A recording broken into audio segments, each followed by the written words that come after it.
Hi and welcome to Live at 9 on the 16th of February, Shrove Tuesday, Pancake Day. Are you busy cooking your pancakes? Have you finished? Do you have your cup of coffee sitting there by the TV and ready for Live at 9? We've been saying over the last few months that because God has given us the most amazing privilege of being able to go live, we don't have to plan our programs months and months in advance. We can say what's going on, what's affecting our nation right now, and then we can get together and put a program together, because as Christians we really need to be fighting these days. We cannot just sit back and let everything collapse around us.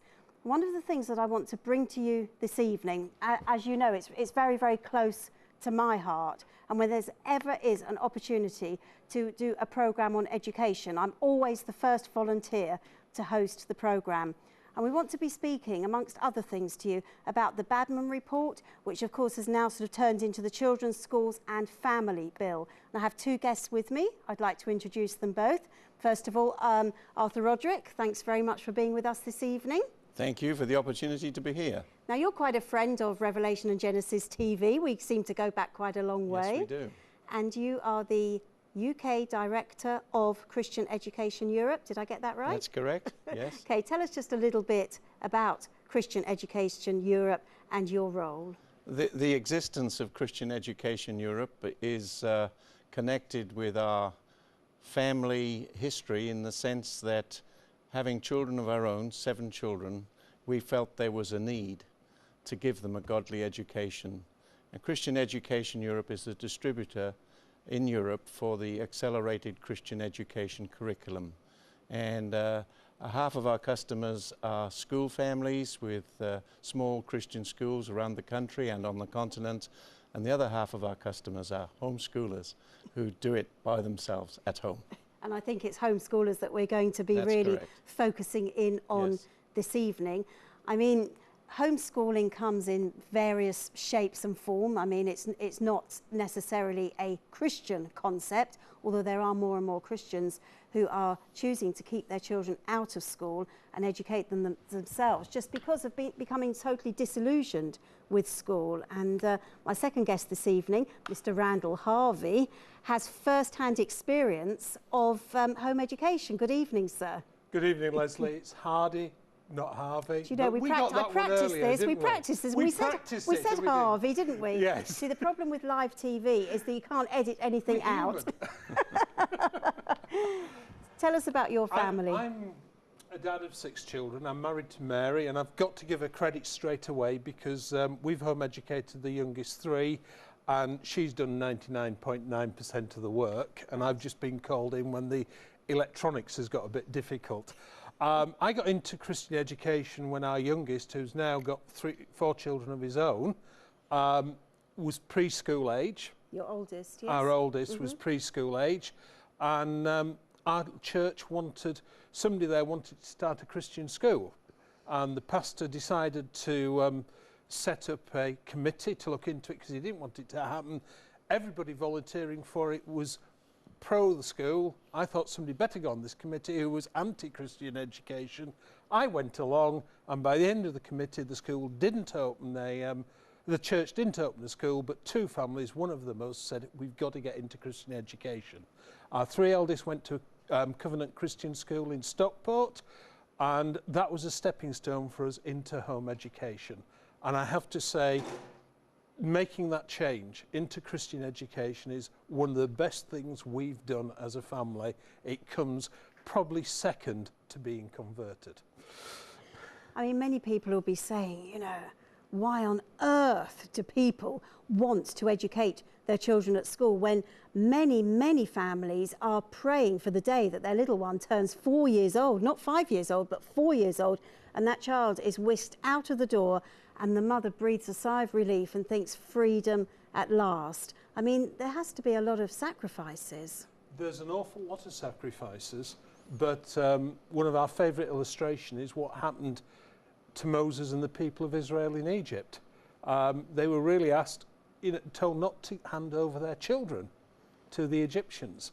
And one of the big problems, and it wasn't their 25, 30 years ago when we looked at it as black and white as it is today, but schools now are training grounds in secularism, in a worldview that says there is no God. And children are being trained in that more and more. It's not just one subject, it's the whole topic, Lesley. And we feel quite strongly we did not want our children to be brought up with that worldview. Sure. And as far as we can tell, they haven't. And that's good. And that's worth all the sacrifices. I would rather give up on all the pleasures of Egypt to see my kids brought up with a godly mindset. Amen. Yes, I do think there are many parents who don't look forward to the day when their children leave home and are put under the influence of people with different ideas and a different agenda from the parents. And what we do know is that although they may not all be able to explain it, I think there are many parents who realize that they have a role they've been given by nature, naturally, by God, to be the educators of their own children. We've done it, we know, and some of our grandchildren are home educated. You say we've done it, we know. I mean, the thing is, I don't want to sort of sit here and really sort of proclaim it's the easiest thing that anyone could do. I mean, you did it because you were so passionate about raising your children in a godly way.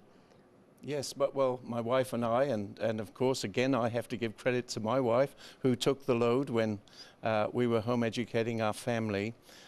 We felt that the Bible gives us the responsibility, because in the scriptures it says, fathers, bring your children up in the nurture and admonition of the Lord. In the scriptures it says, train up a child in the way he should go. And taking those as statements for parents to take into account, we feel that this is actually a very important conviction that is the mainspring of why so many people are doing it. I mean, some parents make up their own curriculum.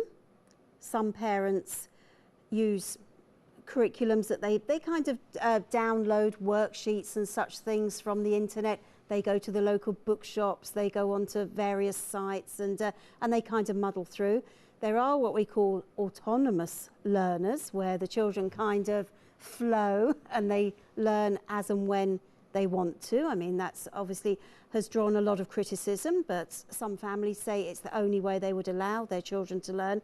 But Christian Education Europe has a curriculum that is set out. I mean, I can speak from experience. It's a curriculum that I use, and it really, I feel it does all the hard work for the parents, because the parents are not up for hours and hours late the night before preparing what their children are going to do the next day.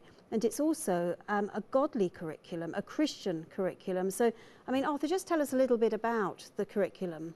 Well, the Accelerated Christian Education curriculum is structured, and some people are a little bit resistant to that structure. But what we know is that if we're going to accomplish things, there is a requirement for organisation, planning, thinking ahead.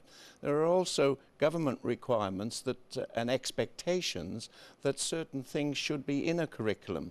And of course, we would go back to basics and say we want our children to be able to speak, to write, to read, to compute. And so that has to be planned.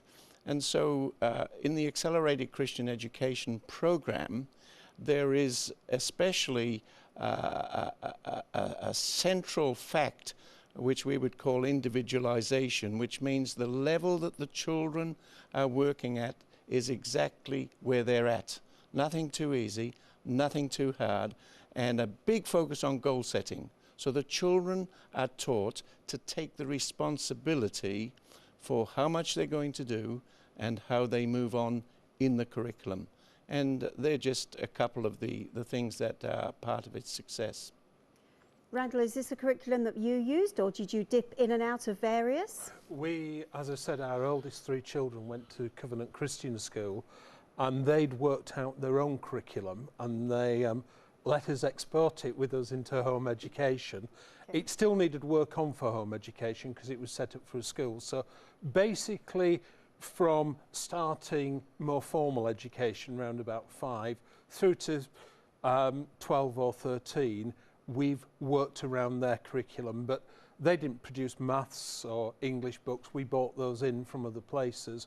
Once we've got the children up to the age to start beginning to study GCSE, you get a bit more tied. If you want them to take even a limited number of GCSEs, you get a bit more tied as to what you can use. But by then, using Covenant's curriculum as the core, we laid the Christian foundations so that they were then learning to test and work things through from a Christian perspective.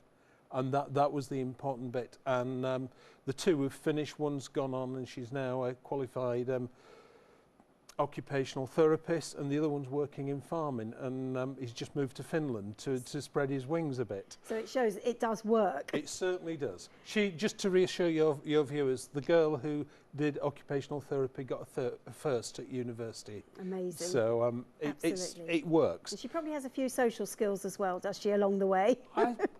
Yeah, I think so, the number of friends she's got. There you go, it's something we want to touch on later.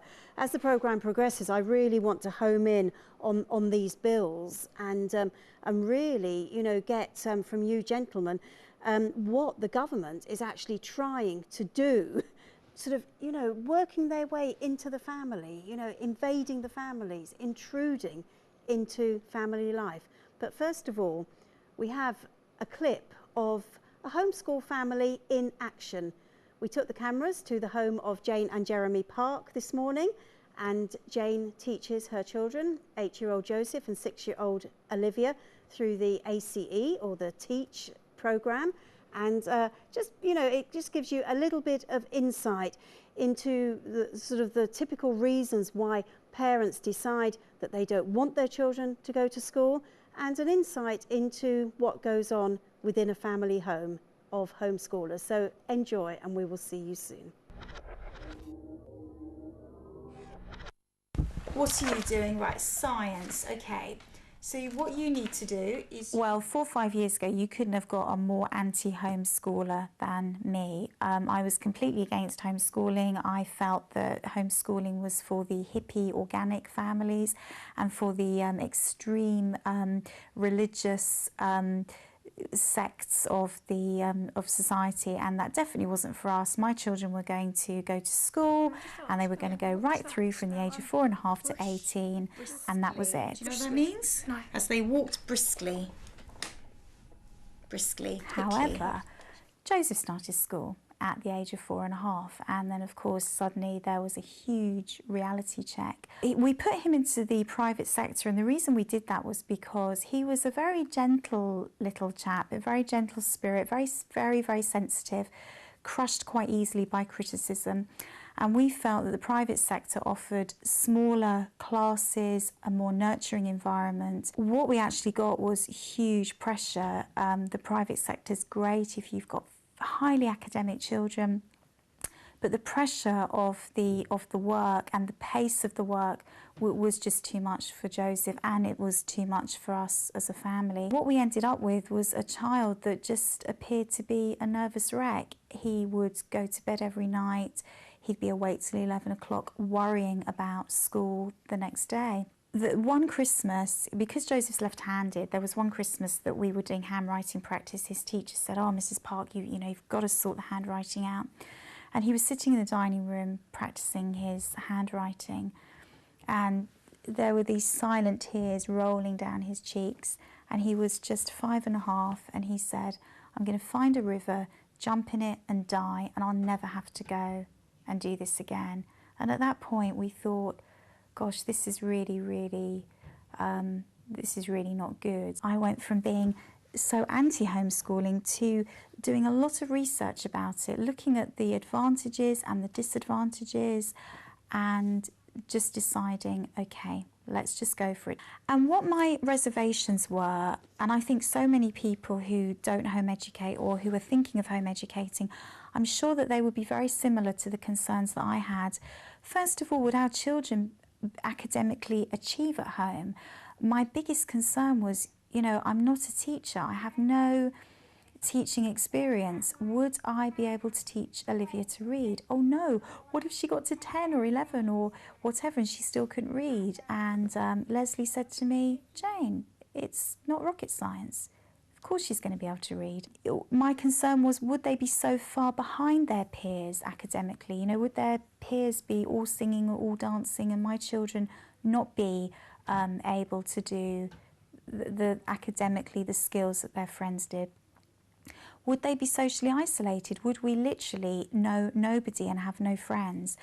What if I put them back into the school system? Would they fit in, or would they be these sort of little hermits that have no skills? And would it be very obvious that, oh, spot those two, they've been home educated? Would it make separation anxiety worse? You know, how do you deal with that?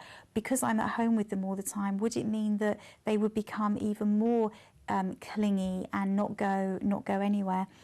And also, from a very selfish point of view, would I get fed up having the children at home all the time? Okay. Oh, look, Joseph. Oh yeah, and then you could put some nuts in there. Right, and wait. Joseph, use the nuts. Nice. So then I made a list of why home education seemed right for us as a family, and I decided that it offered an individual-based education based on the level that our children are at, instead of where they should be in comparison to their peers and in comparison to the national curriculum. No, that's fine. That's great. Okay. Now what I want to do is look at our healthy eating charts that we've been doing. We sent off for these, didn't we? Yep, And we they're did, really and we're going to fun. talk about... Let's have a look at them. Okay, first of all, why do you think we need to eat fruit and vegetables? Are you talking to me? What, Oh. both of you? Well, fruit and vegetables keep you healthy and strong. If you didn't eat them, you wouldn't be able to. You wouldn't have much energy. Also, it appeared that home education offered a far wider education for our children and a richer experience of the world, that suddenly education isn't happening between the hours of 8:30 and 4 o'clock when they're at school. We're educating all the time, just by being out in the big wide world. We also, realised that our children would be safe and secure, happy at home with us. We'd be able to boost their confidence and their self-esteem. What have fruit and vegetables got in them? They've got something in them that protects us from diseases. Can you remember what the word is? It begins with V. Vitamins. Good. Well done. I remember that. Vitamins and minerals. 2 years on, where are we now? The children follow the ACE curriculum and are doing really, really well. I'm so pleased with Olivia's reading. She's reading way ahead of her little friends who are the same age as her. Takes a long time and lots of sand to make a good sand house. Wow. Okay. We're able to go at the pace of the children. Joseph, in things like his science and social studies and English literature, he's on much higher books than, say, maths. He's on about 10 books behind in maths because he finds maths more of a challenge, and therefore he's working at the exact pace of maths that he is capable of doing. The good thing is that he's mastering everything in maths. So although it's taking us longer perhaps than we would in school, he's able to do it all and understand it all as well. What are some of the really good things about homeschooling, would you say? Well, homeschooling is a lot better. There's no strict teachers but you, because it's you. But the good thing about homeschooling is when I'm stuck and it was break time, and if the ping had gone off and I was stuck and I haven't finished a book, you would say, don't worry, just go out for a break, compared to my teachers. They would say, oh, no, stay in and finish your work. And then you'd miss a break. And I'd miss a break, but by the time I finished, everybody would be coming in because the bell went. That was the worst thing. We're quite structured. Mornings we work, and then the afternoons we fill with socialising and trips and things. Yeah. What do we do about friends now? Well, every week we go to an education group. The first time I ever went there, I was standing there like, I'm never going to get any friends here. 2 boys come up to me, and I was like, oh great, they're going to say, why are you just standing there? But they didn't. They came up to me, excuse me, would you like to play with us? So I just went off. And they're really good friends And now, they were aren't they? really good friends. No, the only thing about homeschooling is none of the boys are bullies. Compared to school, there would be really big boys who would try to scare me. So really, a lot of my fears about the socialisation aspect were totally unfounded, because I think they now have a much busier social life than they ever did when they were at school. Well, like, sometimes we can play, like, some games. Yeah. And what do we do when we go out? What other things do you do? Well, we can go out to Chesington Wild Adventures, Legoland. We do. And what do you do on a Saturday morning, which you love? Go to perform. Go to perform, which is your drama school, isn't it? Yep. And you're going to be in a production in a couple of weeks, aren't you? And what are you going to be? A penguin. You're going to be a penguin. You're Pop the Penguin, and I was kind of hoping I was going to be the Outback Man, but no. Because you've been practicing your Australian accent. Yeah, haven't you? Joseph's confidence, I mean, you know, this is the little boy that I was told was withdrawn, had low self-esteem, had no confidence, and yet when I see him, you know, talking on camera, when he takes the lead part in his plays and things, I just realised that we really did make the right decision for him. In the Outback, there's a few things you should know. There are plenty of skills you know that'll lack, that you need before you go. In terms of their friendships, I think one of the criticisms is that children who are homeschooled, particularly Christian homeschoolers, sort of live in this bubble where they have no contact with the outside world. And that also isn't true. We go to 2 home education groups, loads of children who are not Christians, some children who are. My children play with all of them. Our swimming club is, you know, a secular swimming club. It doesn't have, you know, a few children are Christians, the majority aren't. Their school friends are not Christians. So, you know, they're getting a real balance of both a Bible-based curriculum and also being out there in the big secular wide world as well. What I like about the group, you know, the group that we go to, where I meet up with my friends and they come over to me most of the time. The first time I went there, they went, would you like to play with us? But when I go there, I have so much fun because we've got an actual base. And so really, I think for us as a family, it works. I do believe that there are many children who love school, they thrive at school, they're really happy at school, and that's great. And I think homeschooling is not for every child, it's not for every parent, not for every family. But it's so good to know that if your child is struggling in school, or if there are issues of bullying or illness or anything, that there is an alternative out there, and it's a pretty good alternative as well, and it works for us. Okay, homeschooling.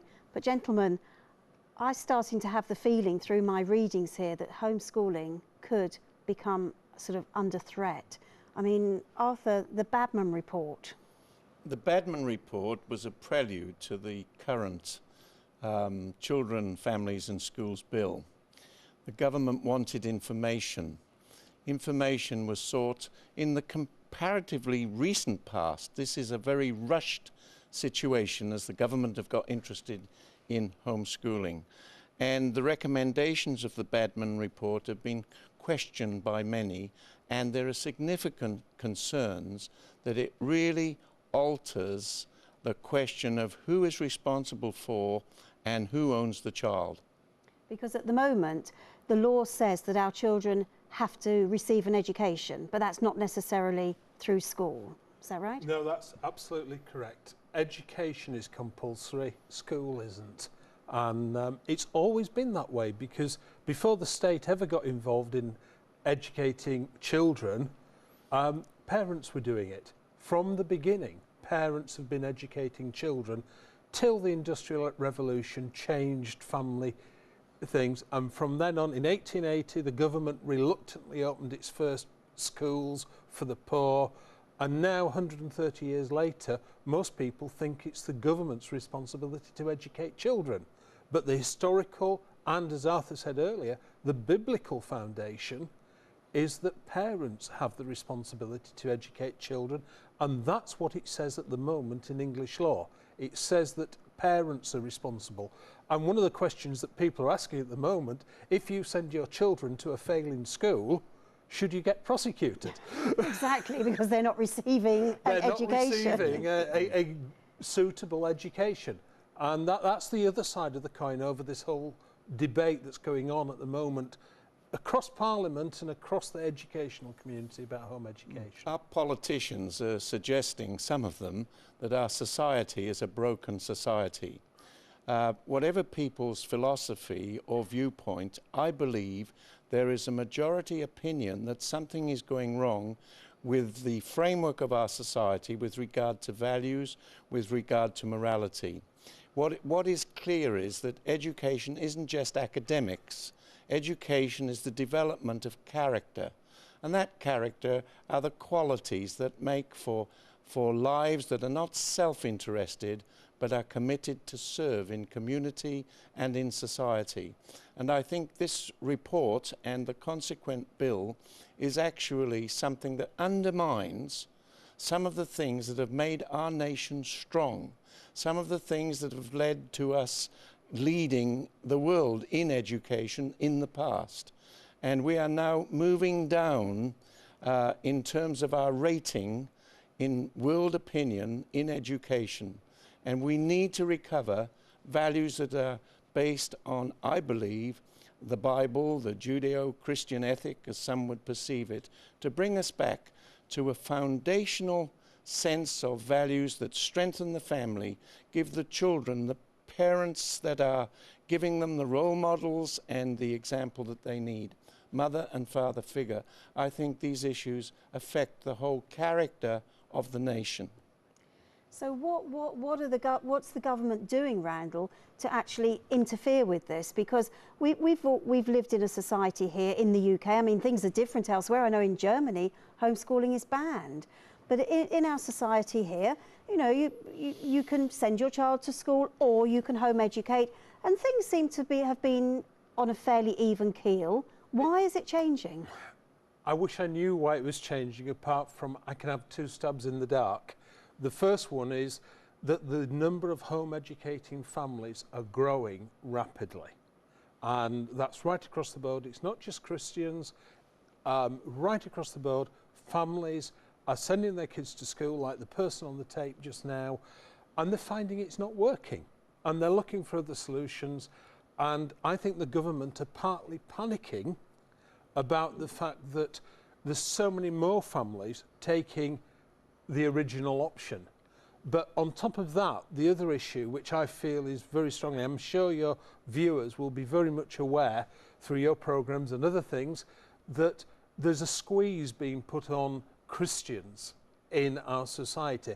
And that squeeze isn't just on Christians, it comes from the secularisation of society, it comes from a mindset of that the state has a responsibility for everybody.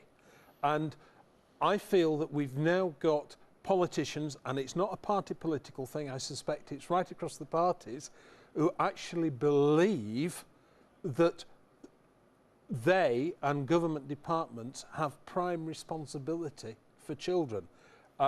Your viewers may have heard of the Every Child Matters programme, and that's really at the bottom of what's going on, because the Every Child Matters policy is actually a way for government departments and other organisations to measure themselves in the services they provide. Now, the Children's School and Family Select Committee carried out an inquiry into the Badman report, and one of the things they pointed out was that the department responsible says quite clearly that children, the Every Child Matters agenda does not apply to home education. But then they took evidence from one director of children's services who told them it did, and from a coalface local authority worker who also said they did. So there's actually a perception out there at the grassroots that the local authority has the responsibility to make sure that every child in the country is meeting these 5 things, these 5 agendas under the Every Child Matters programme. And that is getting the mindset, even though the department says it isn't, that the local authorities are responsible for your children and not you as parents. And that's the underlying worry of what's going on at the moment. Some of the components of this report seriously interfere with the rights of parents. The Badman report has made the suggestion that local authorities should be able to communicate with the children independently of their parents being present. You mean the local authority? The advisor or inspector, whoever comes to look at the family. So therefore they're saying that their inspectors can enter into someone's private home and speak to the children of the family without a parent present. Is that what we're saying? That is exactly what we're saying. Even someone held in police custody has the right of a solicitor. I mean, I can't think of any examples where a person is interviewed without some kind of representation. I suppose the response of the government bodies would be that that has been modified so that they can only do it now with the consent of the child and the parents. Right. But the fact is, further down in the documentation, it's very clear that the families would lose credibility and possibly lose the freedom to educate at home if they did not cooperate. So the position is not as threatening as it sounds, but if you are then going to be questioned as to your lack of cooperation and loss of the freedom to home educate, then I think it's nearly the same as what it was originally. Randall, what is the purpose of these child interviews? I don't think the government knows. One of the things they'd done the Badman review was the 4th review in 4 years of home education, and they were running out of excuses. So when they launched it, they said that they were frightened that home education could be used for child abuse, for domestic servitude, covering domestic servitude or forced marriage. Now, Badman didn't find any evidence of that, but still went on to make these recommendations. And throughout the history of the Badman report and now the Children's School and Family Bill, they're playing one off against the other. Sometimes it is about safeguarding children. And there was an Labour MP who told one of his constituencies recently that nobody would, that people would only be not allowed to home educate on safeguarding grounds. But the week before, in the House of Commons, Diana Johnson, the Children's School and Families Minister, had said this clause is not about safeguarding, it's about education. Right. So there's absolutely confusion, but the excuse at the beginning was that it was about safeguarding children from harm. In fact, one of the things that's really got people angry was that Ofsted, you know, that government inspectant agency, actually put in a recommendation to the select committee that all parents who want to home educate should be CRB checked first. Even of CRB checked, and they're going to be working with their own children? Yes. What about the fact, though, that I'm talking a minority of children, for a minority of children, abuse is not picked up until the children do enter school. I mean, as a primary school teacher myself, we were actually trained to look for bruises as we help the children to change for PE, you know, to look for signs of, you know, withdrawal or all sorts of things. I mean, I suppose it could be argued that if a child, you know, spends the first early years at home, then stays at home. I mean, some parents don't particularly want to be involved in these wonderful home ed groups and such things. I mean, what would you say to that? That is the common argument that's been put forward. Exactly. One side of it is, one part of the answer is this. Is every child who's abused picked up at school? No, not at all. In fact, the majority probably aren't. Some are, Some physical are, abuse, yes. But we don't know which are and which aren't. But No. it's not a fail-safe system. Secondly, the idea has been put forward that home education is isolation. And actually, home education is the wrong term. It should actually be family-based education.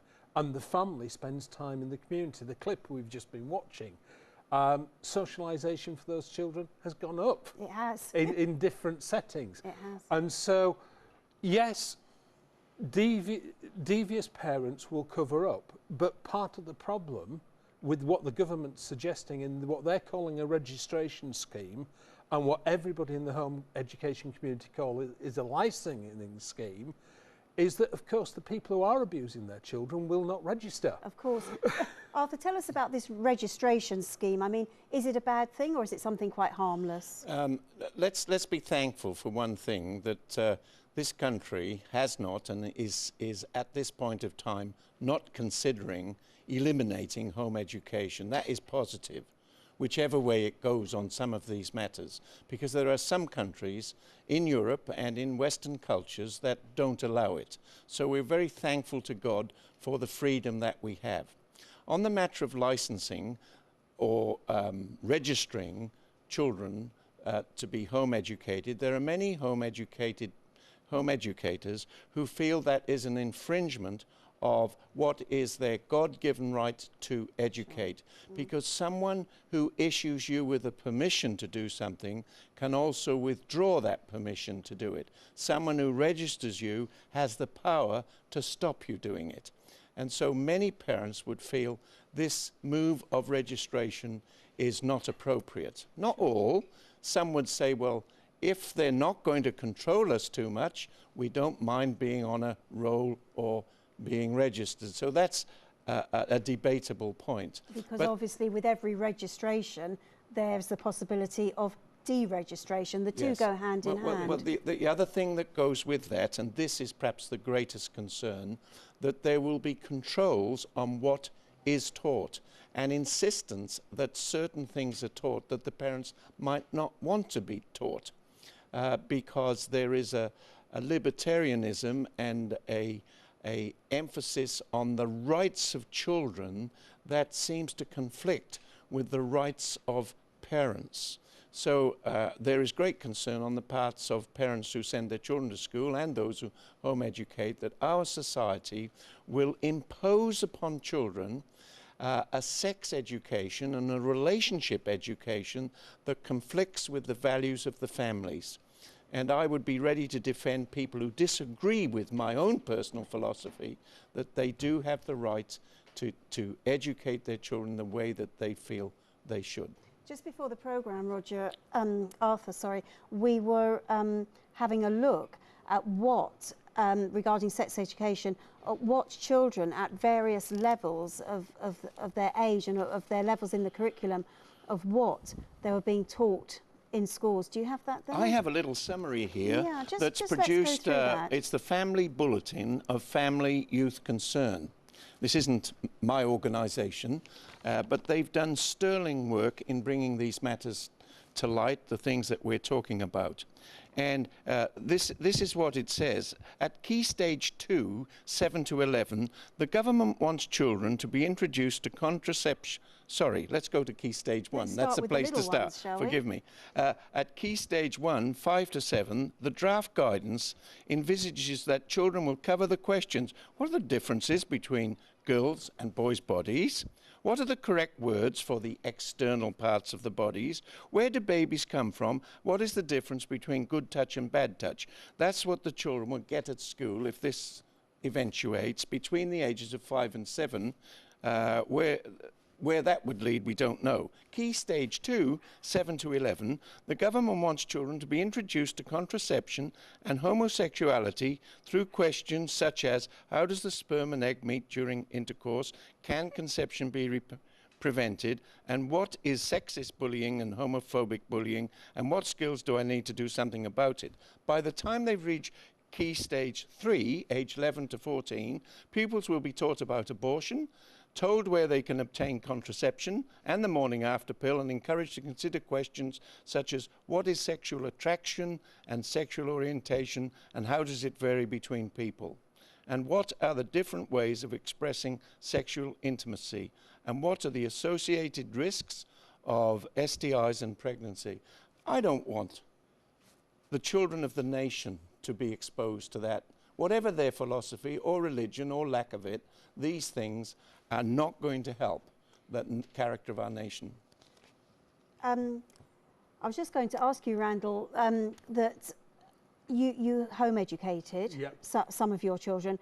I mean, people say, oh, sex education should be taught by the professionals. They know what they're talking about. You know, it shouldn't be taught by the parents. It's very embarrassing. A lot of parents sort of keep away from the issue, and therefore home educated children are being raised where they're totally naive and don't know what to do when they meet the real world. How would you react to that? Well, for a start, I'd say actually that's the policy of the National Union of Teachers over all subjects, not just sex education, that the only people who are qualified to teach children are teachers who have taken things and that parents can't do it. The best place for these things is in the home. A good moral sex education comes from following God's law. And in Deuteronomy 6 verse 7, if your viewers want to look it up, God tells the Israelites they are to teach his laws to their children throughout the daily course of life. And that's the best place for it. There's lots of stories, we won't go into them, of parents getting really embarrassed because a 5-year-old is asking them a question like, where do babies come from? And they think it's the big question, and it's not, in the children's innocence. And what the government's approach is going to do is take away any sensitivity to children's innocence. Absolutely. And it's going to force on them adult uninnocence, or whatever the word is. It's going to force on them the adult view at ages from 5 upwards. And someone else's view. It's going to force on them someone else's view. Well, that's not necessarily the view of the parents. I'm afraid what we're doing in our secular society these days is saying there is only one valid view, and that's the view of secularism. Exactly. And that's what they wanted to teach our kids. If you'd like to join in with our programme, the text and email details will be coming on the screen. Do feel free to send in your texts and emails. What would you like to ask? What are your comments? You don't have to agree with everything that's said this evening, and we're happy to read out all points of view. Let me just read this text out here. It says, my heart is sore. My daughter is 13 years old now, and she was bullied all through primary school. Because of this, she is quite withdrawn at school, and her self-esteem is at a very low level. I know she's capable of so much more, but once your child is pigeonholed, that's it. I would like to homeschool, but I'm concerned that I couldn't afford it, and also how well would she do in her exams? Okay, gentlemen. Shall I start, Arthur? Yes, you can start. Starting at the age of 13 will be very, very difficult. But not impossible. Not impossible, but very difficult, and I wouldn't want to undermine that, because the girl herself will have so much to unlearn about what learning is, and so on. What we've found about exams, because our youngest is now going to do some GCSEs at the end of this year, is the big skill is knowing what answers they've got to come up with in the exam. It's more and more the case that key phrases are there if the children are doing GCSEs. And in a situation like that, my prayer would be that the mum and the dad get support from the church community. Maybe there are some teachers in the church who can help them out. maybe friends can. But they don't have to go down the GCSE route. There are other ways. ACE, Arthur's scheme, which is much more supportive, has got its own accreditation system. Is it too late at age 13? No, it's not too late. The factor that we mustn't leave out of this is that education has to do with the spiritual realm as well as the natural, the physical, the material, the social, the emotional. And for a child, for a teenager, for an adult, where there is this problem with self-esteem, the answer is in the gospel of the Lord Jesus Christ, who makes a person whole, who heals a wounded soul. And so there is an answer in God for the needs of a child. But with regard to education and certification and qualification, I think it's never too late for someone to get back on the right track. And I think I can understand the concerns of this mother. We would be delighted to help anyone we can with counsel on these matters. But I would say that many parents who felt they couldn't do it, or even they couldn't afford it, the cost of home education is affordable compared to the costs of other things that we have in society. It's much less expensive than private education. Much less expensive. And we have a support system that visits parents where they have need, that helps to train parents to do the job. We have found parents who thought it would be impossible to teach their children to read, who have been so excited when they've realized that, as it was intended, I believe they've been part of the process. So I think this lady needs to be encouraged that it's never too late, and God is part of the equation in bringing the help and the guidance that is needed to meet the needs of damaged children. We're all damaged to some extent because of where the world is at. And Christ came to resolve the damage. Many of you have said in the past, well, you know, it's all very well if I have one child or maybe two children, but supposing I have a lot of children, it's absolutely going to be impossible for me to homeschool. Last year, our film crew went and spent a few days with the Shepherd family, who have 10 children, and we have a clip here that we would like to show you of just a few minutes in the life of a family of 10 children and how they manage to homeschool all of those children. We'll be back very soon. We'll do schooling with them. They work in pairs when they're schooling, and that really works well. They have all morning to do 3 sort of core subjects that we give them: maths, English and spelling, and then in the afternoon it's whatever topics they're working on which interests them. In this room we would probably spend from an hour to 2.5 hours, but homeschooling, it's the great thing about it is you can learn all day. I'm doing maths at the minute. Me and Jim do the same sort of work. I'm up to doing corrections that I didn't do right, so if I did a wrong number, Daddy will just put a red cross. 4 Cs. Cambridge, Colchester, Oxford. no, I think it's for that. Who's your English teacher? Second. Leave it there, we'll put that in later on. Okay. The home education issue, that was part of our salvation process as well. Yeah. Tom had got to school age, and we'd moved to a particular area of the town that we lived in order that he could go to this good school. And he'd always been such an outgoing young lad, be able to communicate with all different age groups. And he went to school, and within 10 days, they just knocked the stuffing out of him. In the first week, I mean, I know all children find it hard to settle into a school. We're not, you know, oversensitive, paranoid parents, but I mean, there really was a drastic change in this lovely, lively, happy, confident little boy, and I wasn't prepared to see that just continually spiral downwards. And a lady at the school gate said to me, "Do you realise that you don't have to send him to school, you can homeschool?" And I'd never heard of it, and that was it. I went home, we discussed it together, we researched it as best we could and made a decision that we was going to home educate.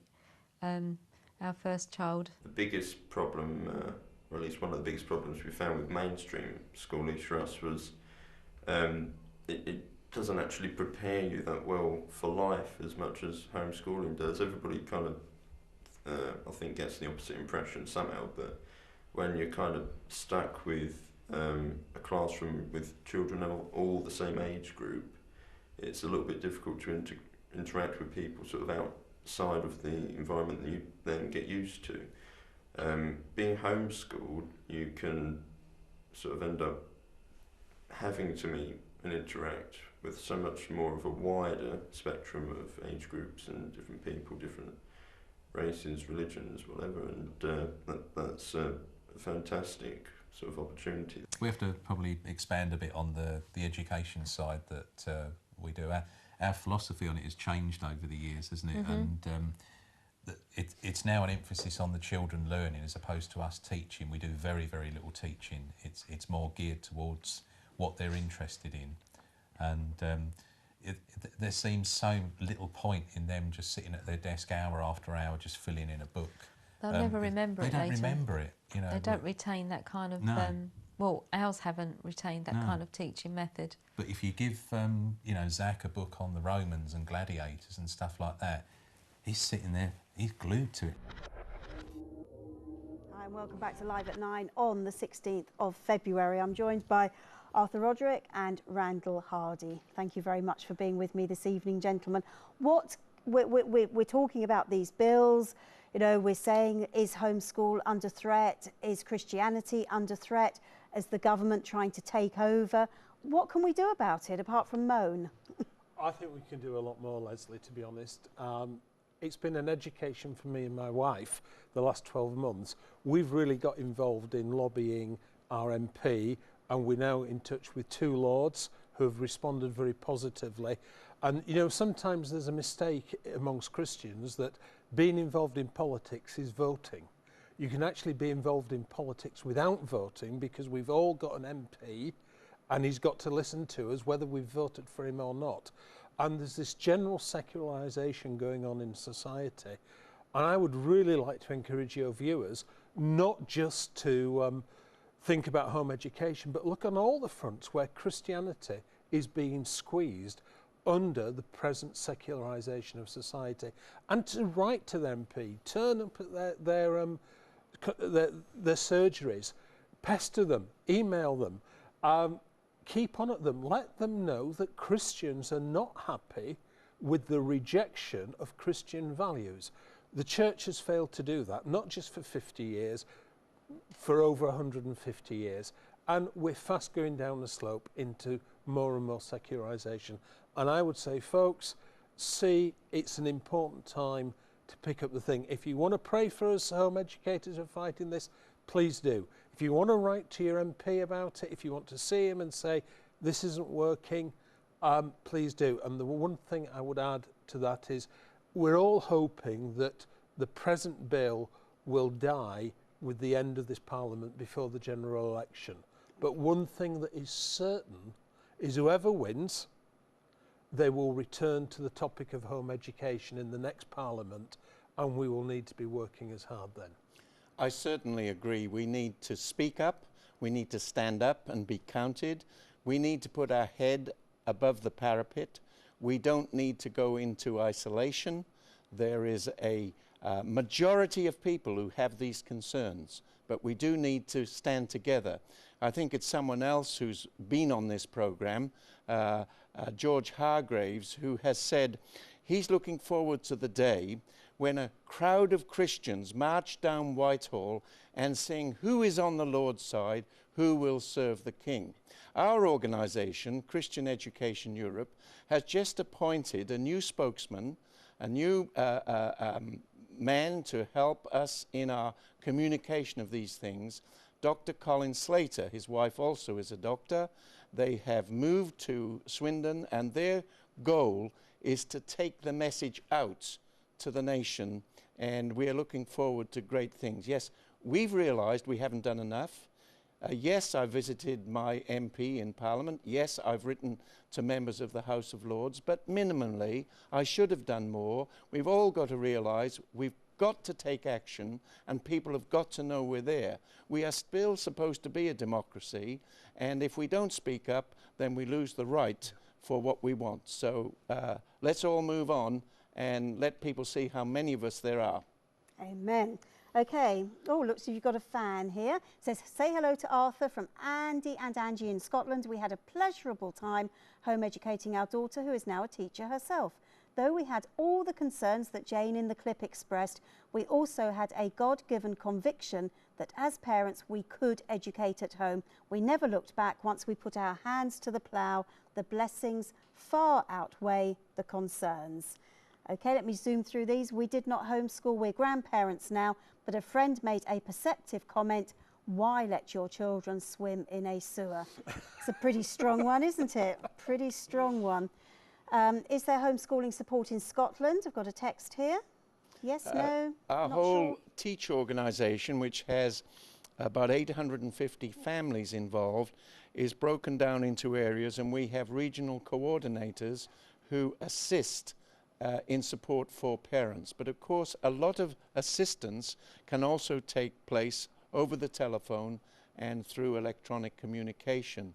And so we have a constant flow of calls from homeschoolers asking various questions, academic questions, counselling questions, etc.